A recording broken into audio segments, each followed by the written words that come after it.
Today is a new day to start again. Take each moment one by one and do the best you can. Yesterday doesn't matter, it only serves as a ladder. Tomorrow isn't guaranteed, so make your plans accordingly. Today is a new day to start again. Take each moment one by one and do the best you can. Grand Rising, today is a new day to start again. It is 3/9/2025.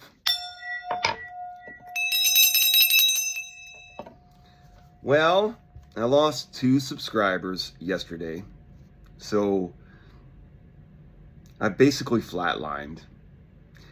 Really, I'm not getting much viewership. So if you're watching this in the year 2033, because AI has basically taken over all human creativity, and you're starving, if you're watching these, this is where I kept moving forward for you. But here I am.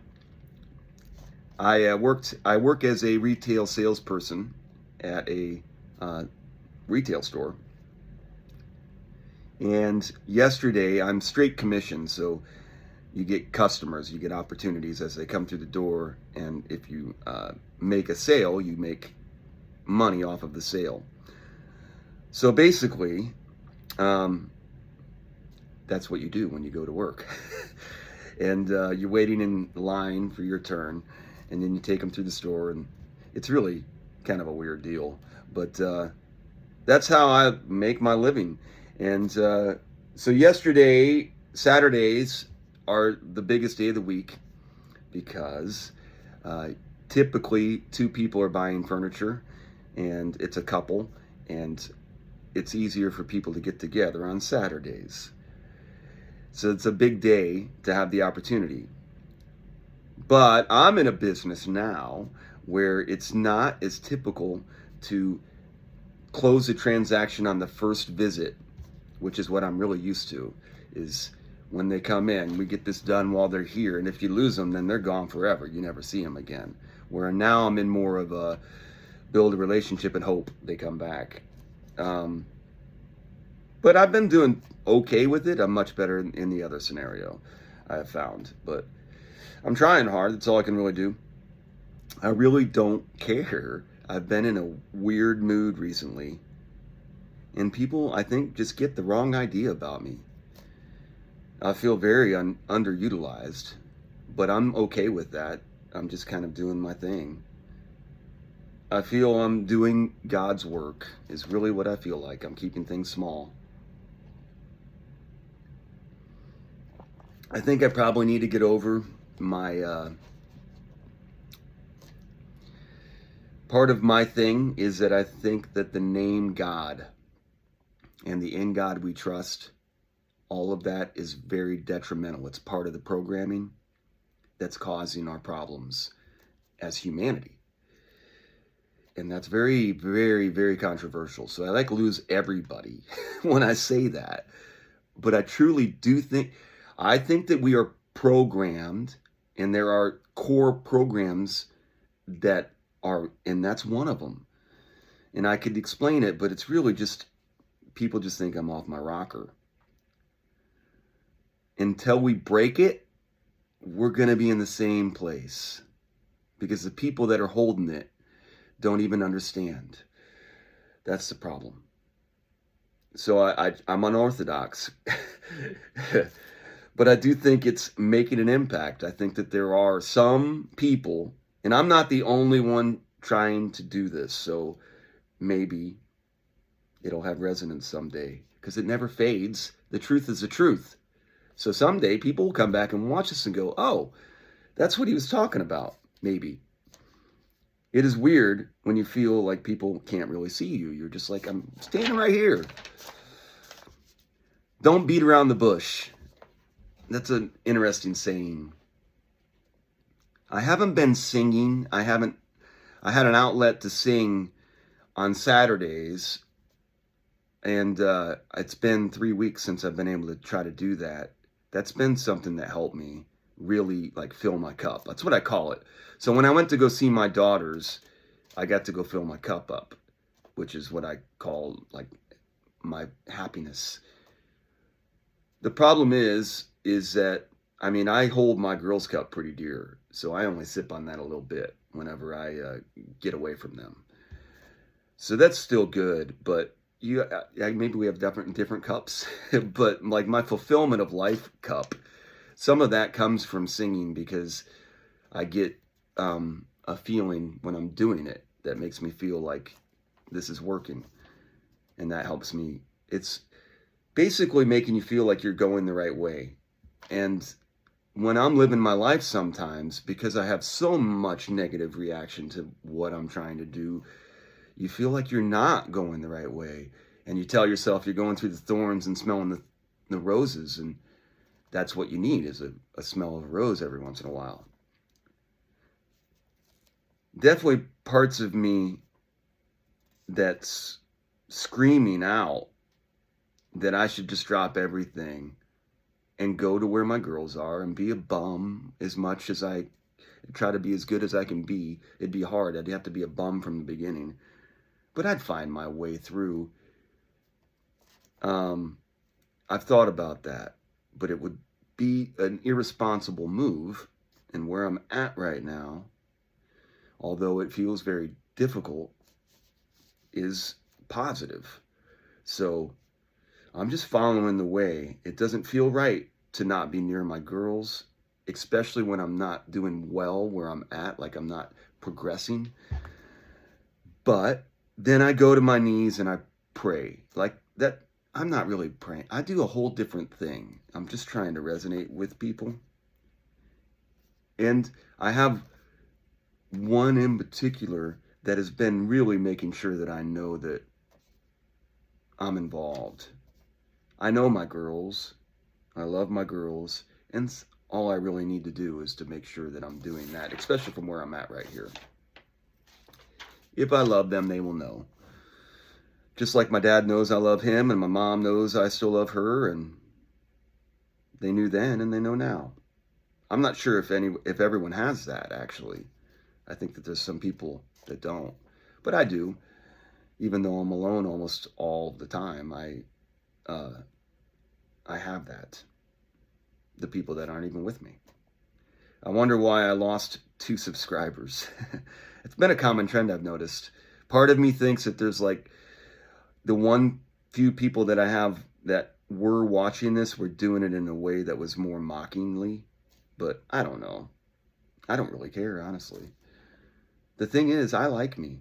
I don't need anyone else. Don't get me wrong, Bodhi. I love my cat, Bodhi. It's been a very big part of my living lately. But through all this wild ride of my life since the vid, some call it 2020, flat line of my life, I figured out my soul is the only real thing. It's the only real thing. I have a soul. I know, and it is not involved with, my soul is not involved with time and space, the thing that I found. If anything, my soul is energy. It's just like a energy flow. And I don't even know that it's mine now that I've went off script. But energy is never created or destroyed. That's what everybody always hears. It's never created or destroyed. But people miss the never created part. Like, I was never created. And settle on never destroyed. So they always finish with the never destroyed. Because they want to be invincible. Listen, you were always here. All we did, everything that we've already done, it will always be. You cannot hide from any of it. You can't run from any of it. You can't win all the money and buy your way out. The scars on your body will burn or bury. The scars you make on earth are really not even yours. Do I want to go off script? I have this thing about, someone was trying to explain to me the darkness of Mother Earth. And they were explaining how a woman was crying because of the fact that she wasn't able to save her children. And she was so mournful and in despair. And when she was in that dark, dark place, Mother looked at her and said, "It's disrespectful to me that you're crying and weeping, because all of this is for all of us." And it was, I'm not hitting it the right way. Somehow it tied into the death into rebirth idea, that everything that dies is born, but and everything that's suffered is gained. But it was really beautiful, and that really resonated with me when I remember hearing about that. It helped me understand, and then I tied that also with this idea of the solemn darkness, when you've done so much wrong in your life that if there is a paradise that you would go for good deeds, there is no way you can redeem yourself to that, but you still live to the best of your ability, because you found that regardless of how hard you screwed up, you found that doing it the right way, no matter the intentions that you thought you were gaining from the wrong way, it don't matter. You find the reality. I don't know. What was gibberish? I'm at 11:10. I have a skill set, a lot of skills. I have a lot of skills. That's whenever you say stuff and that's belittled. Like that was so weird. There's just different moments where people really show their cards. I have a proven track record that I don't really need to say, but I don't really carry it with me. It's funny. I carry the dark a lot more than I carry all the good I did, for sure. That's what I found with my reputation. That sucks, because I feel like I should have some. I've done a lot of good, but whatever. I thought it was impressive in a lot of cases, but it got buried in my pride and ego, I guess. I don't know.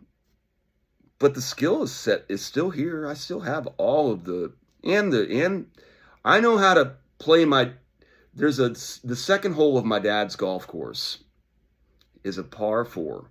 My dad's old golf course. It's really none of ours. It was Green Acres. It was a really hidden gem golf course that's in Kokomo, Indiana, outside of Kokomo, Indiana. It's actually got a Kokomo address, but it's 9 miles west of Kokomo, Indiana. Might as well pitch my dad's old golf course. It's called Green Acres Golf Club. And honestly, it's a beautiful track. It's my favorite place to play, because I grew up playing it.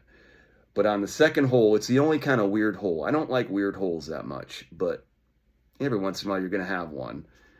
And it's a weird hole because you're sitting on it looking out onto this hole and you can't see the green.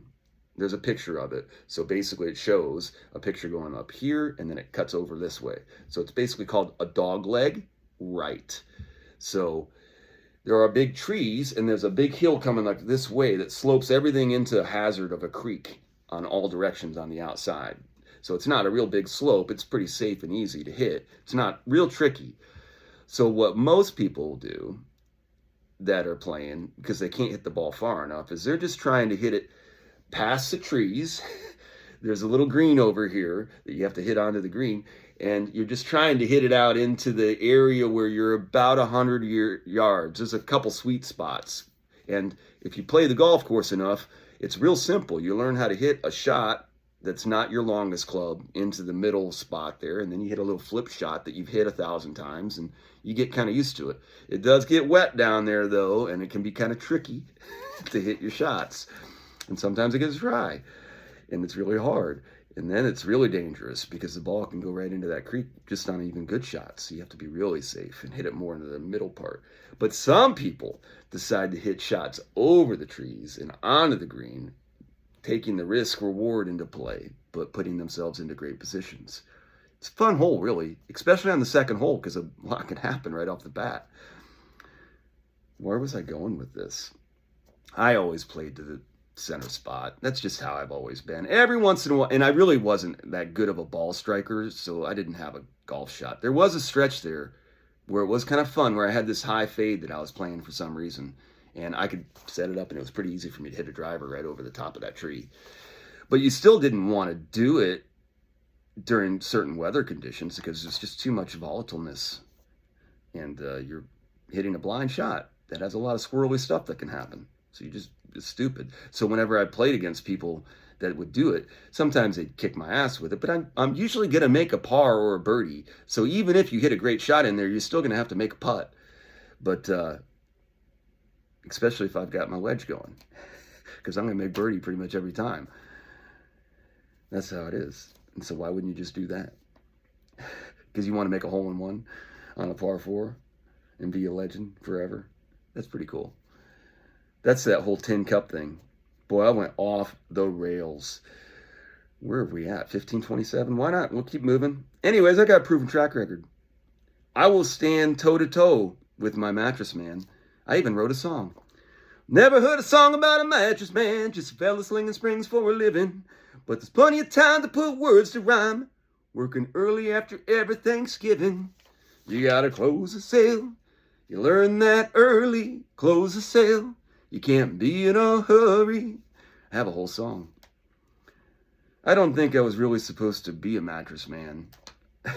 It just is how my life turned out. I did really enjoy it. There is something, I've talked about this before, you can get pleasure out of doing pretty much anything. And there is some good feeling of buying or helping somebody purchase a good night's sleep.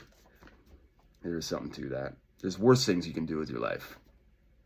Exploiting them emotionally to buy something that is probably overpriced is what it is. It's just the way it is. It's the way life is. But there's lots of good things that I do, and I'm good at a lot of stuff. There's a lot of things I'm better at than selling mattresses. I know how to run a show. Generally, I'm pretty good at that. I like when I'm kind of in control, but, you know, maybe I just have squandered that too many times. I don't know. I've had some pretty good positions where I had a pretty good lifestyle. I mean, I ran a mega center in the middle of St. Louis for 4 years. It was a pretty big deal. It was a pretty high volume store. I've seen great success. I'm not really interested in someone else's expectations. It usually ends up seeming petty to me. If I'm successful, you're successful. People want my success. They want to take credit for it, is what I've found. You mean even more so than most of the money that is involved. They want the credit. I did this and he did that. And look what happened. I've just never been a fan. I just want a team. It tends to rub me the wrong way. So when I see this, I feel this, I change my perspective. When things change, when rules change, that changes the dynamics. Should I be a kiss ass? Probably. Most of my life I should have been much more. I've really messed that up. Is it my ego? Yeah, it's my ego. And that's not good. Even though I said I killed my ego, it's still here. It still rules pretty much. I can do anything. That's my ego. I could be if I really wanted to put my effort into it. I, David Michael Clark, could still become President of the United States. I could run, well, I don't know, I'm good at age. I could start my campaign right now. I could run for President of the United States, and I could win. It could happen. It's totally possible. You say no? I say it is. I don't want to do that. You're the best around. Nothing's ever gonna bring you down. Why am I insulted by people who can't even see me? I don't really understand why I get insulted by that. They don't think I can be president. I'm telling you, I can be president. I'm fully capable. I can talk to people.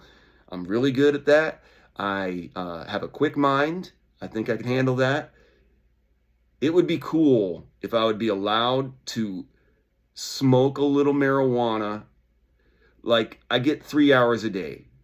If that's not every day, I mean, I can abstain once I'm going to be in high stressful situation. I want to be able to smoke weed when I want to. I want to be able to feel like I should be able to say, listen, and I need a good VP. I need a good vice president. And I need to be able to say, I should be able to get, Donald Trump's getting on the air all the time. I should be able to like do my little YouTube thing here and be like, listen guys, There's some stuff going on with China. I can't even tell you about it. It's how bad it is. I shouldn't say that. I'm sorry. How complex it is. You don't want to say bad. Maybe I can't be president. You can't say. DT, though, he's saying some weird stuff. World War III's came out of his mouth like 7 times, 8 times in like really big moments. I don't think you're supposed to say it. Anyways, what do I know? I think what people see is what people told them about me.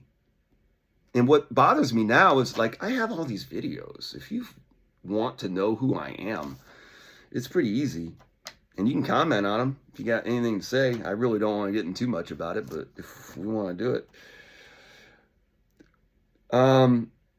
That's it. When there is an unspoken shift, when things change in atmosphere, look at what changed. What changed? Were the rule changes? Did the entire dynamic change? I don't know. It may be best to leave it unsaid. If you haven't heard directly from me, then you're probably afraid. I don't really understand. Am I scary? I don't feel like I'm scary. I do feel like people beat around the bush around me. Like I'm the bush and people beat around it. Instead of just, I'm not burning. I'm not the burning bush. I'm just a dude. I'm pretty easy. I don't see why people are so like afraid to confront me. I have a reputation, I guess. It's not really mine. I don't think I've ever even been in a fight. I think I'm tough though. I do. I think I could handle myself if I had to get down to it. I've had a couple like skirmishes and I'm really kind of a wuss, honestly. But I don't think I am. It's delusions of grandeur. I have delusions of grandeur. I am learning how to do some stuff though. I think I got it. Let's go. I may not fight you, but you're going to have a tough time getting to me. I'm quick, agile. The one thing I used to be really good at is I had this little neck move, and I could get out of pretty much anything if somebody was trying to come at me with that. And it was very frustrating to them because they were like, oh, and I'd run around and I'd go, ha! That was fun. I like that part better than the actual fighting. But I'm pretty much an easy target. I heard that said literally by people that I feel like I'm being somewhat like weirdly targeted against. Literally said it. Like the person that was there, one of the so there are opinion leaders in every group. They're the ones that seem to lead the opinion. It's really important in business to understand who these people are. My father was not good at that. But you have to be a brown nose to certain people because they have a big influence. And unless you want to like buck them and say, you need to stop having such an influence and call them out on it. But that's just the way the world is. I don't know where I was going with that. Oh, one of the people that I've figured out might be one of those people literally said, you're an easy target to me, to my face, in front of everybody, and was like, well, you're an easy target. And I was like, I'm like, well, I should have said, why? Explain that to me. Why am I a target? I literally am a one-man show. I don't want to be a one-man band. I know I have some supporters. That was a horrible, I don't know what I went with that. That's why I'm a one-man band, because I can't sing in tune.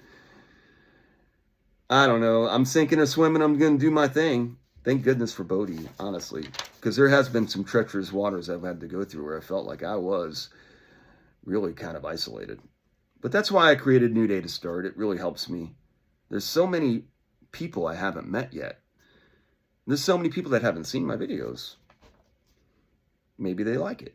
Maybe it helps them down the line. That's why I made that joke earlier about the 2033 thing. These are here forever unless the tent falls down, like I keep saying. And I don't think it's going to fall down. There's too many people holding the tent up. I mean, some of the most important people in our society have some of the biggest, they're like pulling that sucker. And there's so many people behind them too. They're like, pull that thing up there. Let's get that tent up over. That's what's driving me crazy about it. Some of the people that I thought were like possibly truthers are so, Kool-Aid is powerful. If there's a bingo card for times to be alive, this one has to be right in it. Like, you know how there's a free square? DT47 on the free square pot spot, it's top notch. We are in it. I don't know what's going to happen. So the best thing about me, this is going to be, we're at 27 minutes, and I can say this at the end. I really don't believe in nuclear bombs, like the whole thing. Like, I'm not afraid of that. So, and I'm not afraid of aliens. It's like aliens coming in and going, zeep, zeep, zeep, zeep, all that whole thing. I'm not afraid of it. I'm going to be entertained to see how this all works moving forward. Because there are going to be things that they're going to have to explain. But I don't have fear for any of that. I think it's going to be entertaining, personally. Or maybe we are able to plant a flag on Mars via video. I bet it'll be a virtual reality thing, if I'm going to tell you. They're going to have some kind of cams on these things where you're going to be able to put on a thing and you're going to be able to be there on Mars. That's how this is going to happen. And you're going to see them plant that flag. And they're going to talk to the White House. Like Neil Armstrong Ionias, or what's the modern name of Neil Armstrong? Elon Musk's son? Somebody's going to come and plant that sucker, and they're going to talk straight to the White House, and they're going to be like, and it's going to be great. That might happen. Let's see, we're at 2025. If I'm going to be a prophesizes person. Fast. It's going to be fast. 2025? 2027. 2027, we are going to plant a flag on Mars. It's going to be awesome. You guys ready? But purely for the entertainment perspective, I still got more to say. We're at 10. What's going to happen next? You'll have to leave it in comments. I'm looking forward to seeing what happens. Because I'm not going to watch too much. I think it's kind of like the Indiana Jones Raiders of the Lost Ark. I think that you're supposed to turn away. Right now, I think our objective, people that are really on the same plane as me, if we're on a plane, is to turn away from this. Don't give our attention to this. It's going to work itself out. They will take themselves out. And then we run the picket fence on them. Don't get caught watching the paint dry. I know I overuse this whole Hoosiers because I'm from Indiana. Dun, dun, dun, dun, dun, dun, dun. And I think that the character Skeeter is probably one of the best performances that I've watched. He made that. And Dennis Hopper is who played Skeeter. And man, what a great role. That was a role of a lifetime. I got to imagine if he's, I mean, he was in some good stuff. He was an Easy Rider. But that role, that arc, I like how they didn't, I think the thing I like the best about it is he was in a straitjacket in the end. I mean, they left it to where, like, you got to use your own hope that Skeeter's going to move on with his life moving forward and just really have a great time because his son just did that and now they're going to live together. But, you know, you'll still have that sidearm where he's in a straitjacket. But there's still hope. You know why? Because we loved him. And that's how great the Tao is. The Tao is great. Do great. Be great. Be grateful. No school this small has ever made to state championship. And I was a big part of it. I love that, how he's in there. And I was a big part of it. Straitjacket. They had to put a straitjacket on me. Because his son, it was really cool. His son redeemed him. And that's what we try to do, right? Have a great day out there. Do great, be great.